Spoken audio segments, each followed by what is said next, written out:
ঢাকাই সিনেমার বর্তমান প্রজন্মের আলোচিত চিত্রনায়িকা পরীমণি প্রেম, বিয়ে কিংবা বিচ্ছেদের কারণে বারবার হয়েছেন সংবাদের শিরোনাম। বর্তমানে সিঙ্গেল মাদার হিসেবেই 2 সন্তানকে নিয়েই সময় কাটছে তার। এদিকে কাজের ফাঁকে সামাজিক যোগাযোগ মাধ্যমে বেশ সরব থাকতে দেখা যায় পরীমণিকে। প্রায় সময়ই নিজের ব্যক্তিগত জীবনের অনেক কিছুই তার ভক্তদের সঙ্গে শেয়ার করেন অভিনেত্রী। সেই ধারাবাহিকতায় সম্প্রতি অন্তর্জালে একটি আবেগঘন পোস্ট দিয়ে নিজের অনুভূতি অনুরাগীদের সঙ্গে শেয়ার করেছেন পরী। পোস্টটিতে নায়িকা লিখেছেন, আল্লাহ কিছু নেয়ার আগে কিছু দিয়েও দেন। পরী আরও লেখেন, আমি শুধু ভাবি আমার বাচ্চারা না থাকলে আমি কি সত্যিই এতটা গুছিয়ে বাঁচতে পারতাম জীবনে। নানা ভাই মারা যাওয়ার সময় আমার আশপাশের পরিচিত জনেরাও মনে করেছিল আমি বোধহয় স্বাভাবিক থাকতে পারবো না আর।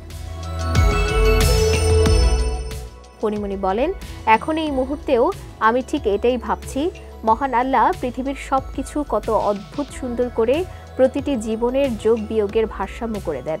সত্যি আল্লাহ কিছু নেয়ার আগে কিছু দিয়েও দেন। আমি ভালো আছি। এমন আবেগঘন পোস্টে ইতিবাচক মন্তব্য করছেন পরীমণির ভক্ত অনুরাগীরা।